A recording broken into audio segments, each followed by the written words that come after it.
Salam pergerakan. Salam persahabatan. Yang saya hormati Ketua PMI Cabang Kebumen, yang saya hormati Ketua PMI Komisariat Umum INU ya, INU, yang saya hormati Ketua Rayon yang akan dipimpin timnya Rayon Bagian. Saya hormati panitia instruktur penyelenggara acara Mapaba dan sahabat-sahabat peserta Mapaba yang saya hormati dan saya banggakan yang nanti malam akan dibaiat ya. Dibaiat menjadi anggota atau kader PMI. Saya pribadi di sini pertama mengucapkan terima kasih telah diberi kepercayaan sahabat muslim dan kawan-kawan ke rumah saya di Cilacap, dan saya memenuhi amanah untuk bisa hadir bertatap muka dengan adik-adik dengan sahabat-sahabat untuk mengantarkan materi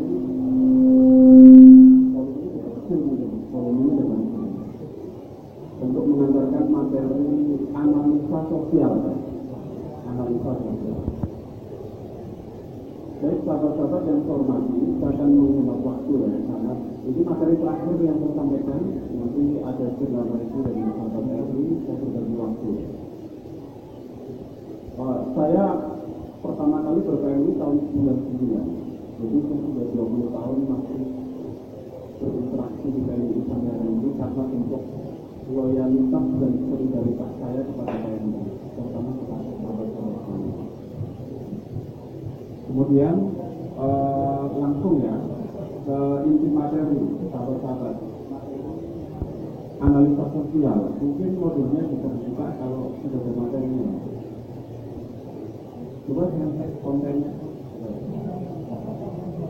sudah dibaca belum?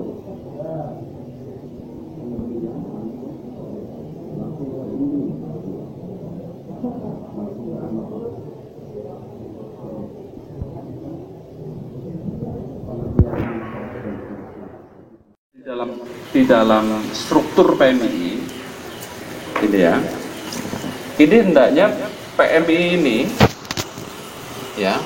ini berisi seorang intelektual yang pada intinya yang memiliki kesadaran atau respect ya, atau pedulilah, respect ya, respect terhadap keadaan atau realitas sosial.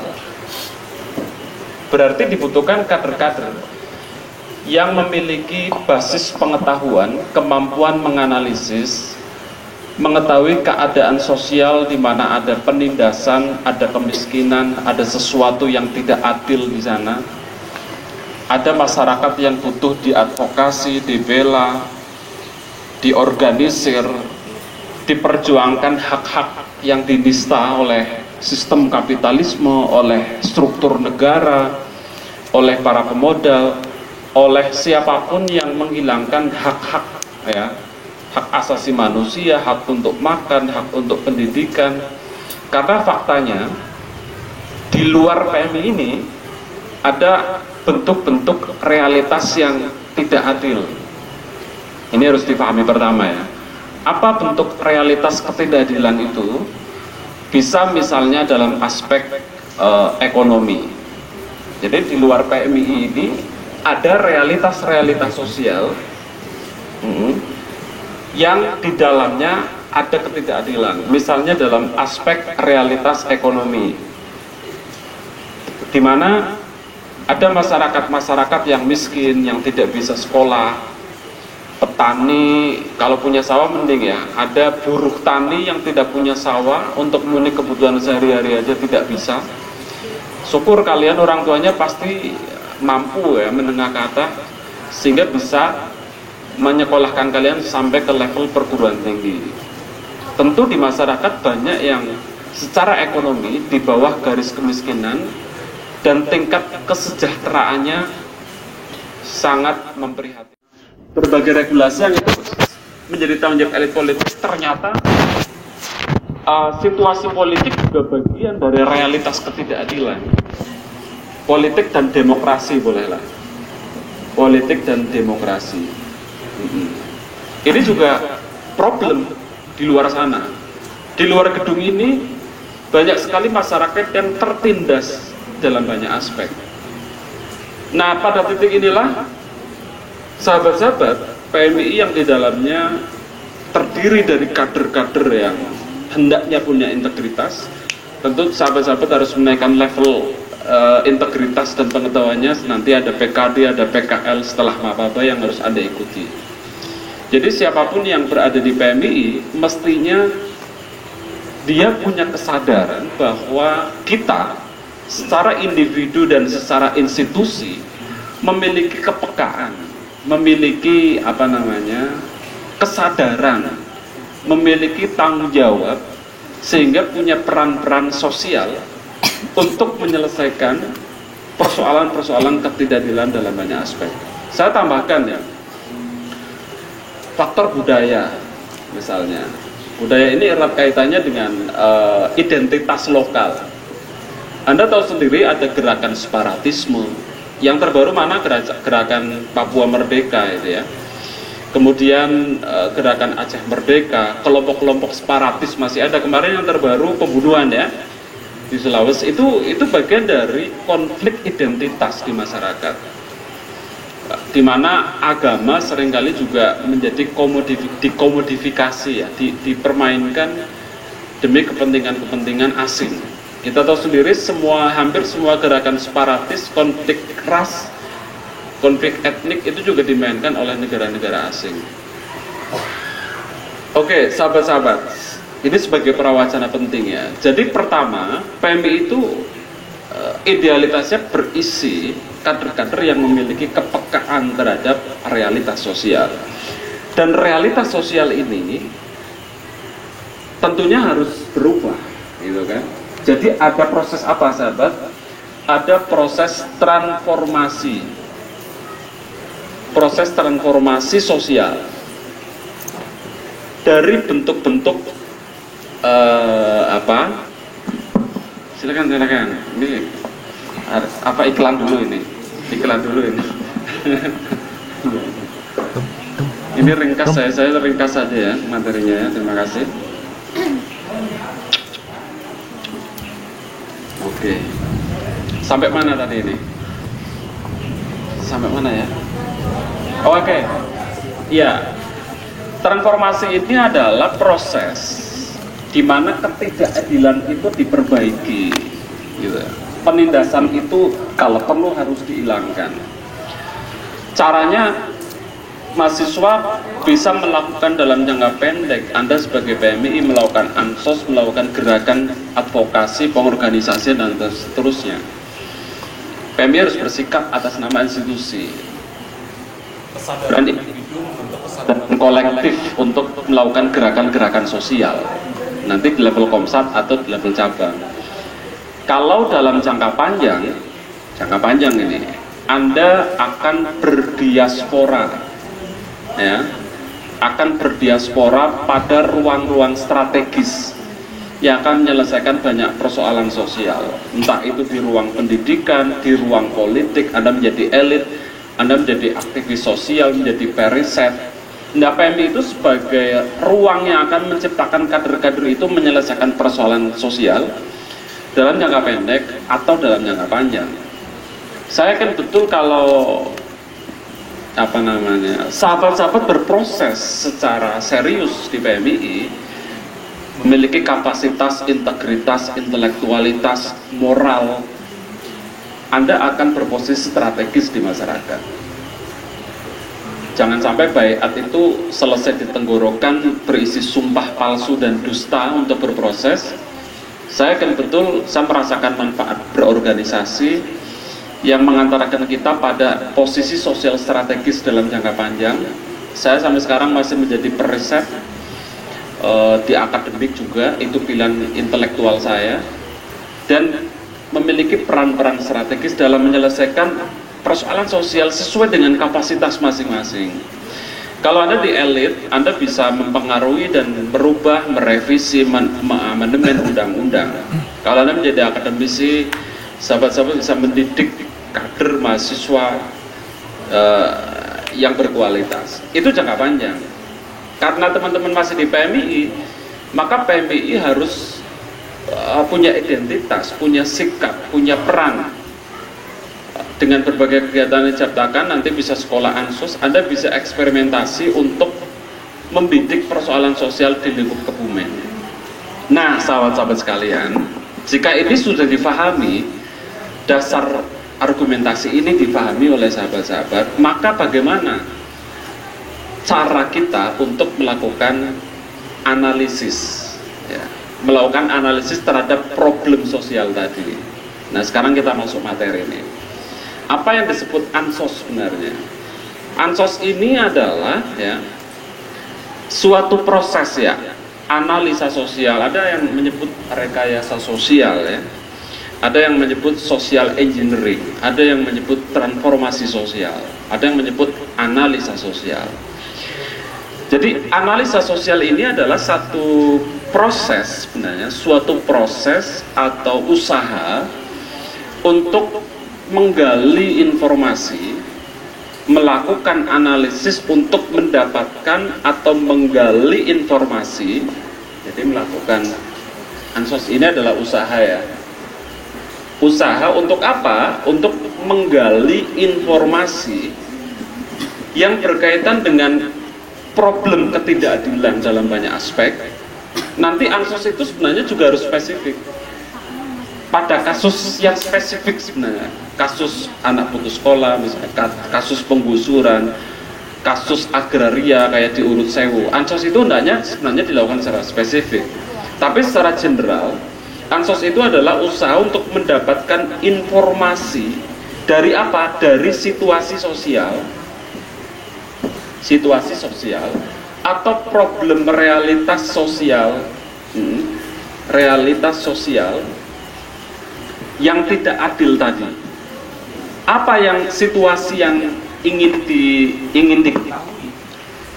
Mulai dari akar masalahnya siapa, kemudian siapa yang terlibat di dalam masalah itu. Misalnya kalau Urut Sewu ada angkatan darat, ada lurah, ada masyarakat, ada bupati, ada kelompok intelektual, ada periset, ada aktivis. Setiap problem itu pasti kalau dicari akar masalahnya dan siapa yang terlibat bisa ketemu. Begitu. Makanya saya katakan kalau PMII sebagai kelompok intelektual bukan bagian dari penyelesaian masalah, Anda bisa juga bagian dari masalah sosial itu sendiri. Bagian dari masalah sosial pertama adalah Anda tidak pernah respect dan terlibat. Tapi sekali Anda terlibat, hendaknya memiliki peran-peran sosial yang strategis. Tidak hanya sok pegang megapun, sementara masyarakat ditindas, dipenjara, bahkan dibunuh. Seorang mahasiswa yang terjun pada persoalan sosial tidak hanya selesai dengan masalah, karena aksi itu hanya salah satu dari strategi. Beberapa teman-teman PMII mungkin yang belum selesai kerangka analisisnya, yang hanya merasa herois. Satu kejadian di Jawa Timur itu 2 petani dibunuh, ada yang dipenjara tanpa diadili karena keterlibatan PMII yang tidak tahu kerangka analisis dan posisi serta kekuatan PMII di mana. Jadi sok herois saja itu korbannya masyarakat, korbannya itu. Kalau cuma diintimidasi mending ya, itu pun sudah mengacaukan kedamaian keluarga di mana punya suami atau istri dan punya anak. Coba bayangkan kalau masyarakat itu dipenjara tanpa dibunuh. Karena seringkali keterlibatan kader dalam gerakan itu tidak mengukur posisi kerangka analisis dan seterusnya. Didengarkan ya, Mas B nggak pakai mic ya.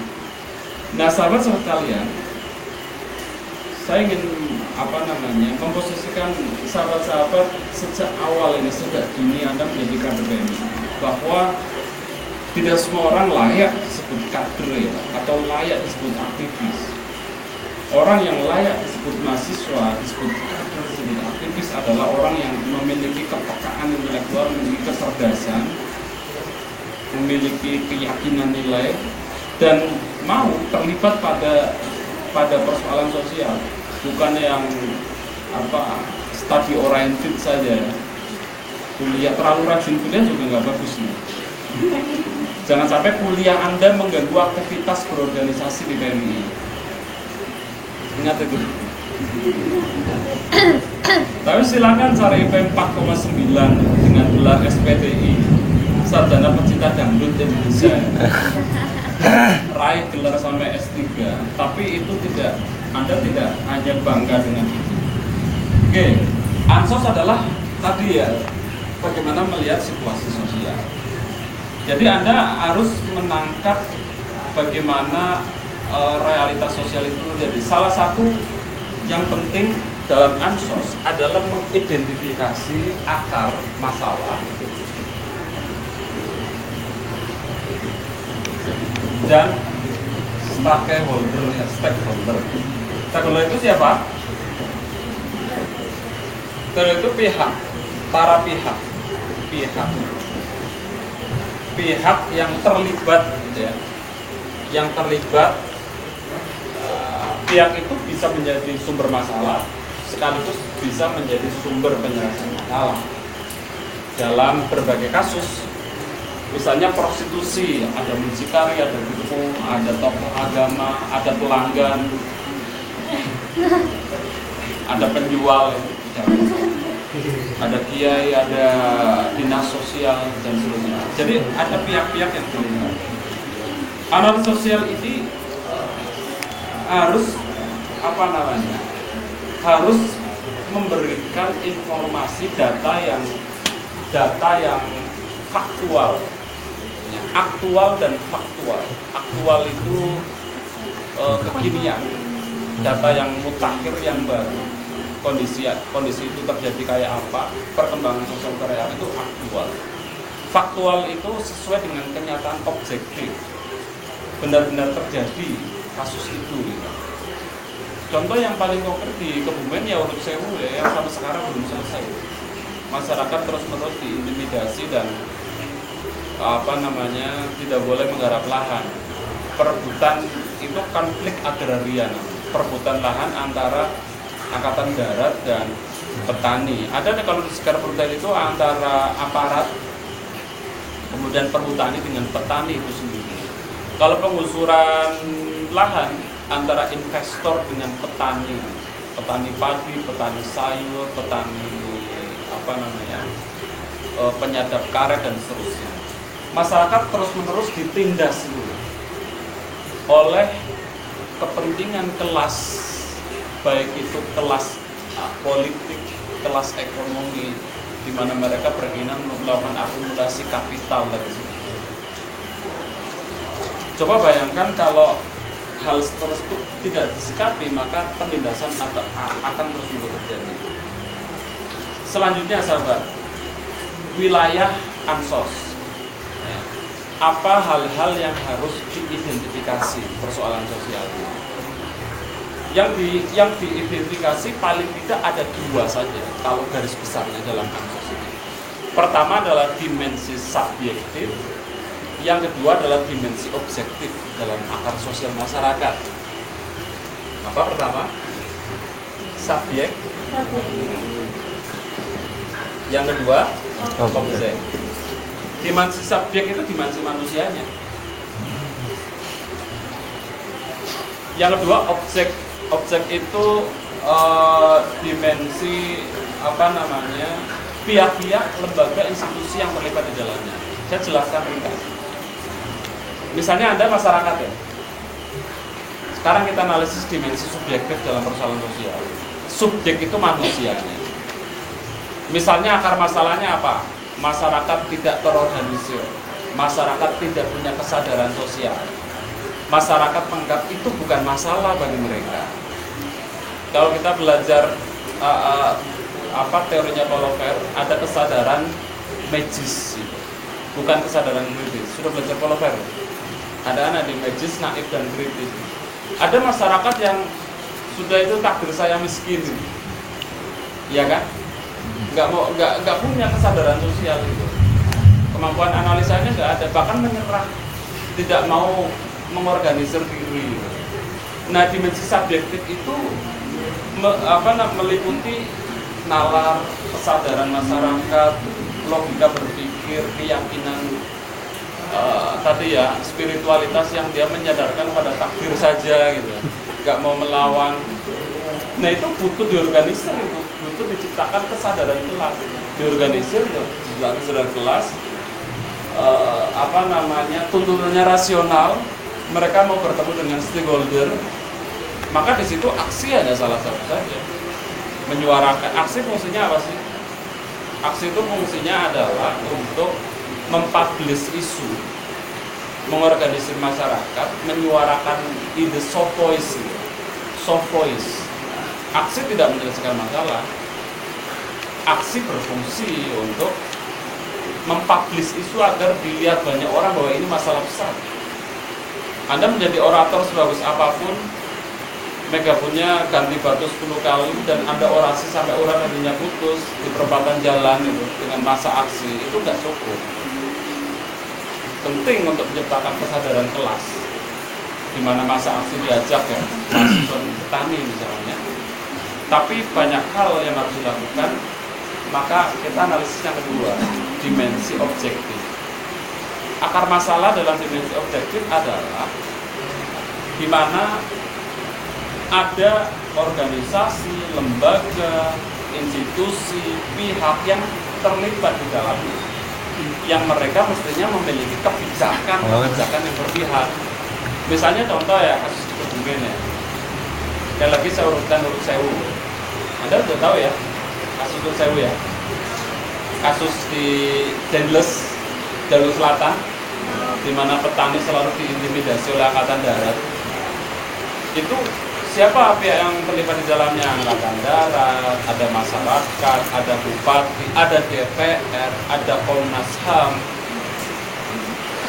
Ini dari peserta lomba. Kemudian siapa lagi yang terlibat? Mahasiswa, petani, intelektual. Ini namanya dimensi objektif, di mana di sana ada banyak pihak atau multi pihak atau stakeholder yang terlibat. Nah, kalau dianalisis lebih dalam, kewenangan otoritas dari semua pihak yang terlibat, ini ada yang ideal, ada yang tidak ideal, ada yang berpihak, ada yang tidak berpihak, ada yang mengkebiri, ada yang menindas, dan seterusnya. Artinya berarti ada konflik struktur sosial. Nah, kata kuncinya di situ.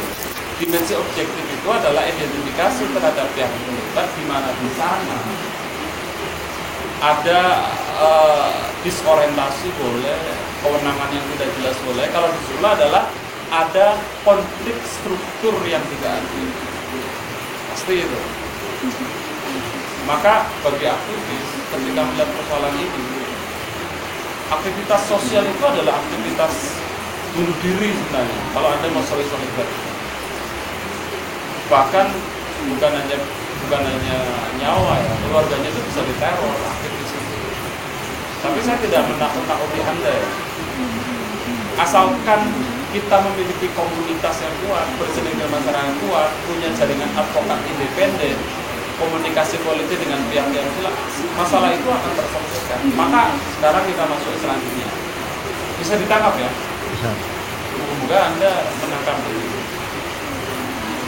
Maka sekarang pendekatan terhadap penyelesaian masalah. Pendekatan itu dari besarnya dua penyelesaian masalah. Pendekatan konfrontatif dan pendekatan kooperatif penyelesaian masalah.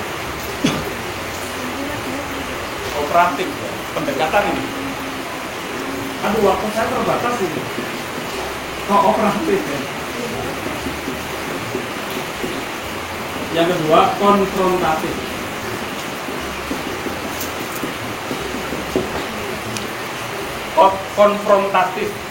Konfrontatif itu dengan cara yang keras.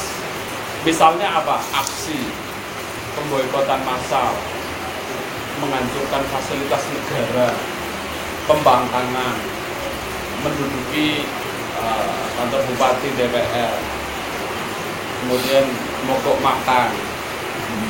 Anda pernah nggak nuntut rektor mogok makan 3 hari, berani nggak? Seharusnya ada berani. Atau setiap hari Anda orasi di kampus, gitu. Turunkan rektor, gitu. Pecat dosen-dosen tidak bermutu, gitu. Ya, lengkapi fasilitas perpus, lakukan transaksi dana, lakukanlah di kampus. Turunkan paksa tinggi. Nggak akan di DO, santai. Tapi kalau di masyarakat jauh lebih, pendekatan pemilu jauh lebih berbahaya, lebih banyak resiko, karena berhadapan dengan aparat yang pegang senjata. Anda berhadapan dengan regulasi yang Anda bisa dikasuskan dengan berbagai perangkat undang-undang. Ini resiko yang real terjadi. Kalau di kampus paling Anda hanya didudukkan, diomongin. Mungkin di DO paling tinggi. Atau enggak di DO, RI itu disuruh ini ada jurus perkuliahan. Karena mengganggu stabilitas kampus. Resikonya, tapi kalau di masyarakat resikonya jauh lebih tinggi dari itu. Kalau pendekatannya konfrontatif, maka biasanya pendekatan konfrontatif langkah kedua dalam menyelesaikan masalah. Pendekatan pertama adalah kooperatif. Contohnya apa? Audiensi, seminar, ini perlawanan intelektual ya. Kemudian musyawarah mufakat, pertemuan stakeholder, public hearing. Public hearing itu institusi DPR misalnya, kehadiran banyak anggota masyarakat yang menuntut ya keadilan dari kasus tertentu, misalnya tadi Sewu, mereka bicara, DPR mendengar, itu namanya public hearing, dan berbagai pihak yang hadir di situ, namanya stakeholder, dialog stakeholder. Itu pendekatan yang kooperatif. Atau Anda mengadakan perlawanan intelektual dengan melakukan seminar atas kasus itu, misalnya nasib petani di Urut Sewu vis-a-vis kebijakan pemerintah kabupaten. Hadirkan narasumber, hadirkan aktivis, hadirkan periset, hadirkan korban, adakan seminar itu dihadiri oleh banyak stakeholder. Itu perlawanan intelektual, dan itu bisa dilakukan.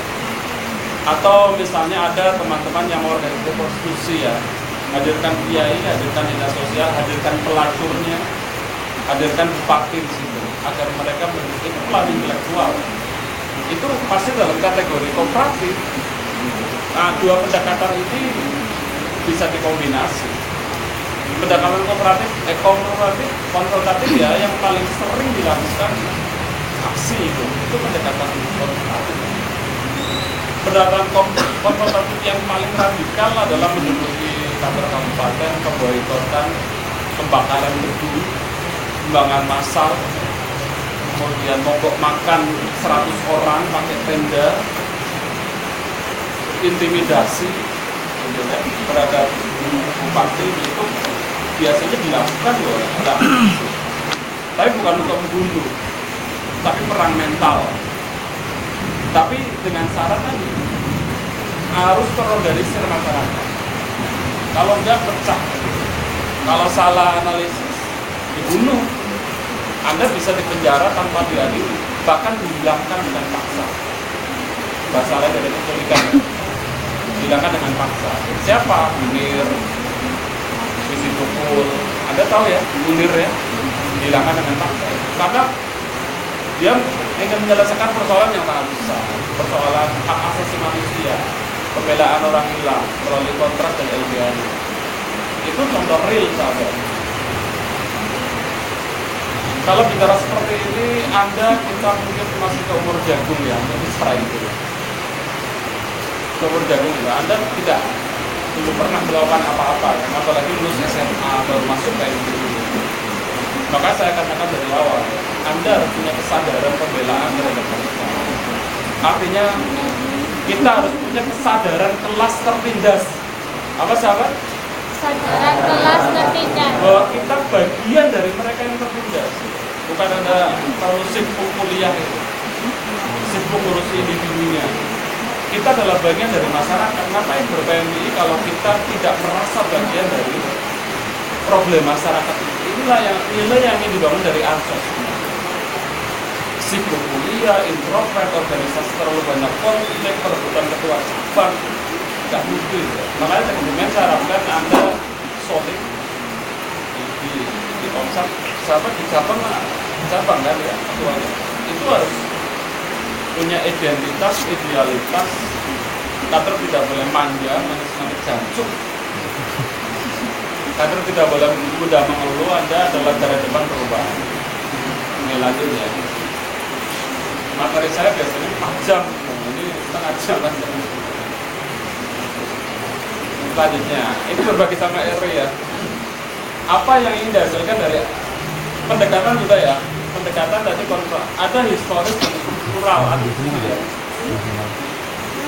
Ya, ini apa yang ingin dihasilkan dari ansos? Ansos itu tidak menyelesaikan masalah. Ansos itu hanya langkah awal. Biasanya ansos juga dilakukan di atas meja.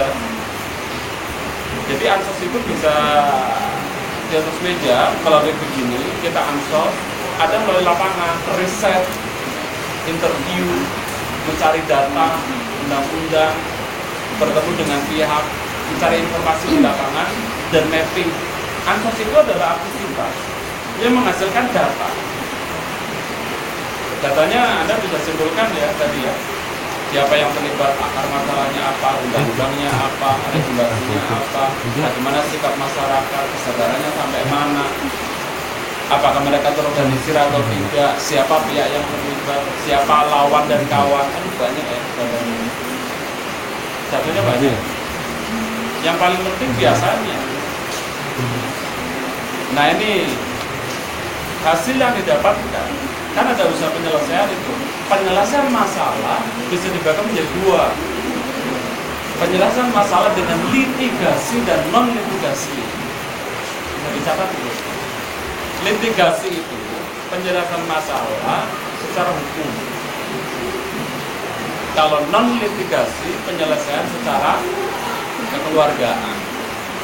Misalnya ada kasus kumpul bareng, dibicarakan baik-baik, ya. Contoh lah ya, mungkin di keluarga ada konflik warisan nggak?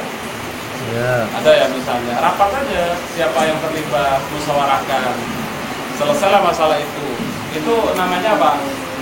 Non litigasi atau kasus itu pihak yang terlibat kumpul ya. Ya sudah, ini petani milik lahan milik rakyat, buat sertifikat. Bupati merubah amdal terbuk dan seterusnya.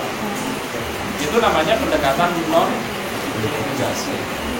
Tapi kalau sudah melibatkan aparat hukum, advokat sampai ke pengadilan dalam penyelesaian kasus, ya biasanya kasus agraria jarang, bahkan hampir tidak ada yang diselesaikan secara non litigasi. Hampir semuanya litigasi. Itu pun masih kalah masyarakat itu. Mereka menang karena didukung kekuasaan, didukung partai, didukung kapital, didukung investor. Masyarakat selalu bagian dari kelas yang kalah, baik pendekatan litigasi atau non litigasi. Maka jejaring dalam gerakan sosial, Anda harus punya partner namanya advokat. Advokat independen yang ideologis, yang tidak dibayar. Ada nggak syariah nggak di sini ya? Oh, tarbiyah semua ya. Ekonomi. Maka saya katakan kampus seringkali ruang yang mengasingkan loh dengan salah itu. Pengetahuannya positivistik ya. Ruang yang mengasingkan ruang ekspresi dan pengetahuan. Jadi ada detachment. Kampus itu menjauhkan jarak kita dari realitas sosial. Walaupun Anda punya gelar akademik. Untung di PMI, untung Anda masuk PMI, insya Allah terselamatkan dari manusia dan sampah masyarakat. PMI juga ini kan gudangnya sampah masyarakat. Tapi kan sampah organik yang bisa didaur ulang menjadi dosen, menjadi kepala desa, menjadi gubernur kan bisa aja. Oke. Waktunya kalau habis diingatkan ya. Sekarang jam berapa? Oke. Ya, batas analisa sosial. Analisa sosial itu bukan didominasi oleh aktivis saja. Analisa sosial itu bisa dilakukan oleh siapa saja. Akademisi, dosen, periset, aktivis, pemegang kebijakan, siapapun boleh melakukan riset. Tapi saya memberi titik tekan, tergantung kerangka paradigma atau tergantung kepentingan siapa yang meriset. Kalau yang meriset itu kebijakan, biasanya datanya hanya untuk kepentingan mereka. Tapi kalau PNI atau aktivis yang meriset, maka risetnya bukan riset yang positivistik, bukan riset akademis, tapi riset sosial yang faktual dan aktual, yaitu riset gerakan. Datanya digunakan sebagai basis tindakan kita. Biar pemahamannya lebih dalam begini. Contoh dosen ya, dosen Anda lah ya, atau lembaga melakukan riset, biasanya selesai di buku, selesai di jurnal, ditumpuk di perpustakaan, atau hanya untuk melegitimasi AMDAL. Risetnya itu bukan datanya, bukan sebagai dasar ya untuk bergerak. Bahwa di sana ada ketidakadilan, data untuk data saja. Kalau data yang dicari aktivis, ini, nanti kan batasannya tidak dimonopoli ya. Kalau aktivis adalah data sebagai basis untuk sudah melakukan. Nah, sekarang kesimpulan, yaitu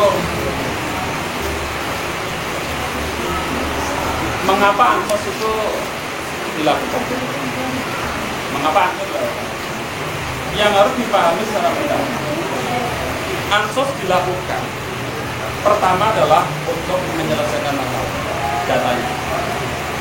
Kedua, menciptakan kesadaran kelas tertindas bagi yang melakukan ansos, Anda misalnya, ataupun masyarakat. Kesadaran sosial, kesadaran kelas tertindas, kesadaran kritis untuk bergerak, bukan menyerahkan pada takdir Tuhan yaitu masalah. Kemudian, kenapa ansos dibutuhkan? Adalah untuk menyelesaikan masalah itu juga. Konflik struktural yang tidak adil. Kemudian ada empowering society, penguatan, pembelaan, advokasi, pengorganisasian atau empowering, penguatan dan pemenuhan kebutuhan hidup mereka.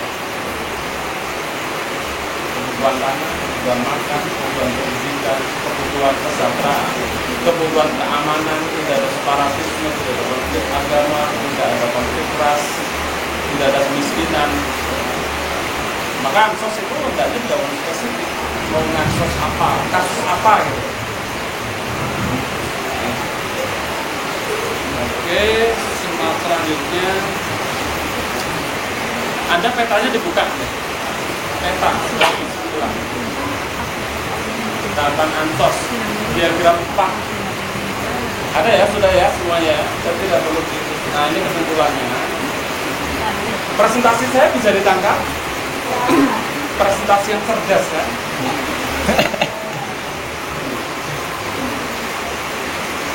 Pertama, carilah akar masalah. Ya, di bagian pertama ya. Apa problemnya? Kemudian carilah data dan fakta dan rumusan penyelesaian. Itu namanya proses ansos. Kemudian yang terakhir adalah tindakan yang dilakukan. Itu saja gunanya ansos. Secara teoretik ya, tapi praktik di lapangan akan berbeda dengan itu. Akan berbeda dengan itu. Anda butuh data, butuh jaringan, butuh penyelesaian akar, gitu ya. Butuh komunitas yang diorganisir itu punya daya tahan perlawanan yang lama. Seorang advokat itu bukan pahlawan yang datang bukan pahlawan kesiangan yang datang Anda mimpin rapat dan megang-megang, tidak. Tapi kerangkaan sos ini akan berjalan. Anda datang menciptakan kepemimpinan di tengah-tengah masyarakat, kemudian mereka akan terus-menerus melakukan perjuangan pembelaan terhadap hak-haknya yang ditindas itu. Misalnya Anda datang lah ya, salah satu, misalnya sahabat siapa? Amar. Sahabat Amar datang ke satu kali. Bukan terus-menerus memimpin masa aksi meminta hak misalnya, tapi ciptakan kepemimpinan di masyarakat untuk memimpin rapat, aksi, menjadikan isu perlawanan, melakukan pembacaan. Anda adalah intelektual yang datang, yang sebenarnya paling ideologis, yang tahu masalah, tapi ada menciptakan soliditas kematangan gerakan di sana.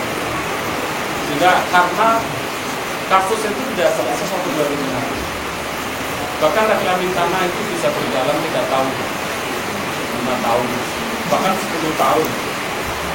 Di Indramayu 6.000 petani, jadi dari 10 tahun baru dapat sertifikat, baru dapat hak lahan mereka. Konfliknya dengan perhutanan. Urut Sewu tahu sendiri, tidak selesai. Semen perlawanan sampai sampai PT UN, Long March, PT Semen masih berjalan. Tahu ya PT Semen dari Semarang ya? Iya. Gitu kan. Freeport tahu sendiri, Soekarno dilengsarkan. Kasus yang sangat besar ya. Saya kira itu sahabat-sahabat yang disampaikan. Anda menjadi bagian dari orang yang menyelesaikan masalah. PMI adalah bidangnya aktivis yang harus punya kesadaran sosial. Masyarakat butuh pembelaan. Mereka perlu dipenuhi kebutuhan perutnya, kebutuhan hak asasi manusia. Maka PMI harus juga punya kesadaran sosial membela masyarakat.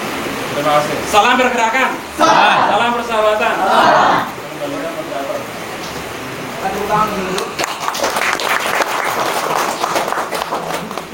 Oke ya, tangan lagi.